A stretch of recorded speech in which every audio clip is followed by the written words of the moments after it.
We are about to see multiple storm systems come into the United States, bringing a potential for damaging winds, hail, and a couple of tornadoes, with some strong tornadoes possible. So I'm going to be breaking down what you need to know about the severe weather potential. So let's get right into the forecast. It's Friday, June 26, 2026, and you can see here, this is our SPC outlook for today. The Storm Prediction Center has issued two slight risks of severe storms today. One is up here in parts of Montana all the way down to South Dakota. Then you got this other one down here in parts of the Ohio Valley. So we're going to be watching these areas as well. There's also this marginal risk that goes around these areas, connecting them, where we do have a potential for isolated severe weather today. Then you got this marginal risk up there in the northeast, where I do think a few severe storms are going to be potential. Our main concern for tornadoes will be out here from Springfield, Missouri, all the way up to Louisville, Kentucky. As you can see right here, Evansville, Indiana, you guys are included in this tornado risk.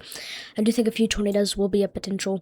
We got 5% tornado risk, which is going to be the main concern out here for Evansville, Indiana, down to Louisville, Kentucky. This is the area I'm watching the closest for a potential for a few tornadoes.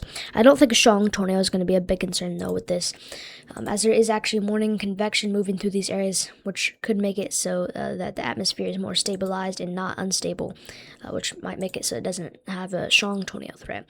We do have a threat for a few tornadoes up here, out here in parts of Montana, up here in Billings, Montana, north of Billings, Montana. That's going to be we have a tornado threat up there today, so definitely make sure you're staying aware for a few tornadoes out there. You can see right here, we got a threat for some damaging winds up here in the northeast, and then we got a threat for damaging winds from the mid-Atlantic up into the northern Rockies. So definitely, if you're out here, definitely make sure to strap down unsecured objects and everything like that, as they could fly away with these damaging winds.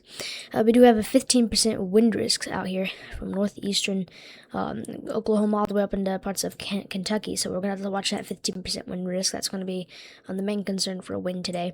Then we got another wind up here, and then we got another area that we got that's also a concern for wind today, up there in parts of the northern Rockies. If we go ahead and switch over to our hail risk for today, our hail risk is decently low. The main concern though for hail will be out here from western South Dakota all the way up here into Montana. So if you're out there, definitely recommend parking your car in a garage so that doesn't get damaged by hail. I also recommend parking your car in a garage if you're out here in eastern Colorado and western Nebraska, as if we get storms to form, the hail could be pretty large, getting up to hen egg size plus, but the chances of that happening is like pretty low, as that is a 5% hail risk with a hail conditional to group 1 risk. We do have a threat for some hail up here in the northeast too that we're also going to have to watch out. As we get into tomorrow and Saturday, another severe weather threat will take place from the mid-Atlantic all the way up into the northern plains. As you can see right here, we do have a threat for a few tornadoes, damaging winds, and hail, so we're going to have to keep an eye on this. Nashville, Tennessee, Raleigh, North Carolina, all the way up towards Bismarck, North Dakota. That's our risks. As you can see here, we got 2% tornado risk going from North Dakota down to parts of Nebraska. We're going to have to watch that. We do have a potential for a few tornadoes up there. I want to upgrade to a 5% tornado risk within these areas, and maybe even a SIG 1, as we could be seeing multiple tornadoes with strong tornadoes possible. We'll talk about that here in a moment. Then out here in southern Missouri, we'll also have a threat for a few tornadoes, which we're also going to watch. So we'll have a few supercells out there push through. We're also going to have a threat for some damaging winds tomorrow, with the main concern going to be in these 15% wind risks.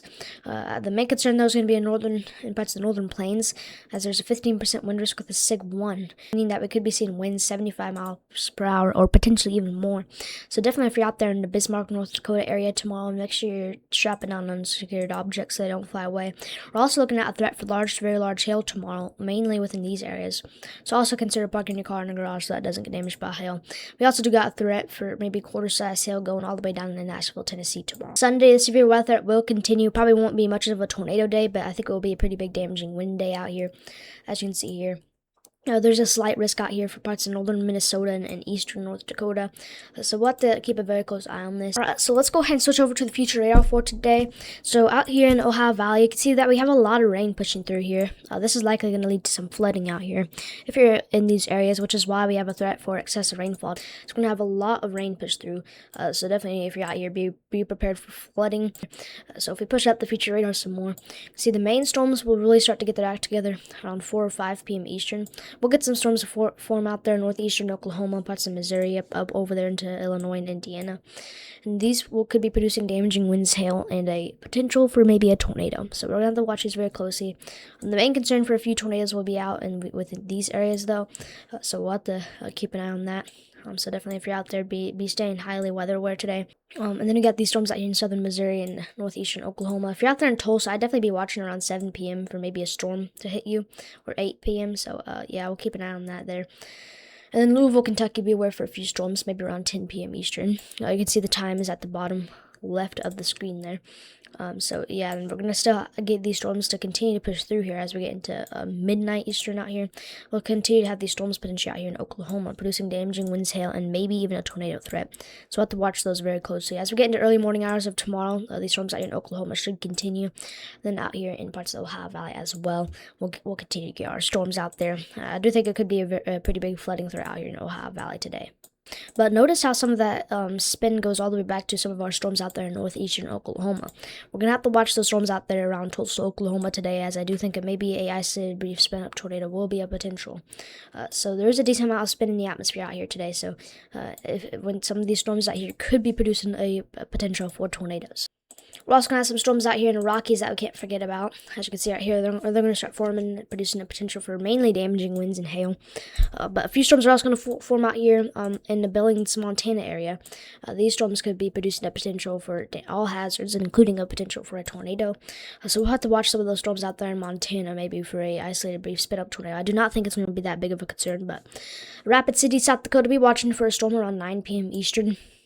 As you guys could get a line of storms pushing through, producing a potential for damaging winds. Miles City probably around 10 p.m. Eastern, and Billings probably like around 9 p.m. Eastern. So definitely if you're out there, be prepared for some damaging winds out there and everything like that. I do think maybe an isolated tornado will be a possibility in the northeast today, so we'll have to keep a close eye on that. But I think we're maybe looking at some damaging winds and hail up there in the northeast today. So Mount Pillar, be aware for a few storms maybe around 3 p.m. Now, as we get into tomorrow, we'll have another severe weather threat expanding from the mid-Atlantic into the northern plains. So we're gonna have a lot of thunderstorms out there, as you can see right here. So it's gonna be a pretty big thunderstorm day across parts of the United States. Pretty classic summer day. As you can see, we're gonna have a lot of thunderstorms out there. Out here in the mid-Atlantic, so you can see the main area we're watching is going to be in northeastern North Carolina and southeastern Virginia. A few storms tomorrow out there, as we're going to have some storms to develop out there. Producing damaging winds is the main concern. Yeah, we're going to definitely watch these storms out here tomorrow. So Virginia Beach, that's going to be kind of where our main concern is. Manteo, North Carolina. We're mainly looking at the storms around 2 p.m. Eastern tomorrow. Manteo, probably like around 4 p.m.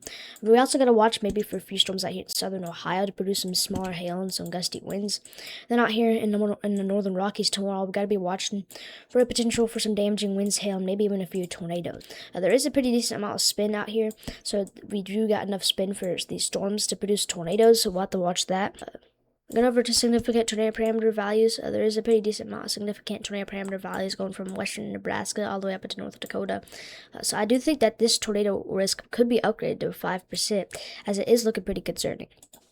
The main storms tomorrow will be from like North Dakota down to western Nebraska. As you can see right here, we could get some supercells form out there. But with any discrete cell, I do think a strong tornado could be a potential tomorrow. We're also going to have that pretty big damaging wind threat out here for like the eastern Montana and western North Dakota areas and into central North Dakota. So Williston, North Dakota, be aware for a storm tomorrow like around 9 p.m. Bismarck maybe around like midnight Eastern. We get into Sunday, you can see here we're gonna this is the Rufus model, so it's kind of over convex, sometimes goes a little bit overboard, but you can see out here on Sunday we're gonna have some storms potentially fire. They might not fire, but if they do fire, they could be severe, and then they could produce some damaging winds. We could have a decent line of storms potentially form out here in northern Minnesota, but Rufus model sometimes is a little bit overboard, like I just said. So Fargo, Duluth, you guys need to be aware for that, but the timing is like I probably won't talk about timing yet because it's kind of uncertain whether the storms will form or how crazy it will be. It is looking like storms could form. And we could also have some of the storms out here near Bismarck, North Dakota, as well on Sunday. So we're definitely gonna have to watch this very closely here. So we're definitely have to watch all those storm systems very closely coming through, and definitely make sure you're having a way to get alerts. I'll keep you guys updated on this as I will be having daily videos coming out and everything like that. But if we go ahead and switch over to here, let's go ahead and see what it could be looking like on the 4th of July. Could have a few storms out here towards the eastern part of the United States, and then out here in the northern plains on the 4th of July. we'll also have to watch for a few storms out there. So that's kind of what the 4th of July is looking like right now, according to the GFS. So 4th of July, Northern Plains, I'd be watching for a few storms, and out there towards the eastern half of the United States also. The Northern Plains seem to be like it's going to be a favorable environment, as there's some decently warm temperatures. Towards the eastern half of the United States, looks like we'll have maybe cooler temperatures in the western half, quiet with cooler temperatures, it seems like. And you can see we could have a pretty significant severe weather event occur on 4th of July. This is pretty far out, but I am going to have to watch this closely there, as it could be a pretty big line of storms that pushes through maybe an MCS, as there's a decent amount of convective available potential energy coming up into those areas, which is CAPE, and it's basically storm fuel. Anyways, that's pretty much all I got for you in today's video. Make sure to like and subscribe. Definitely make sure you're staying weather aware over the next few days, as we do have a potential for a pretty significant severe weather. I'll keep you guys updated, and I'll see you in the next one.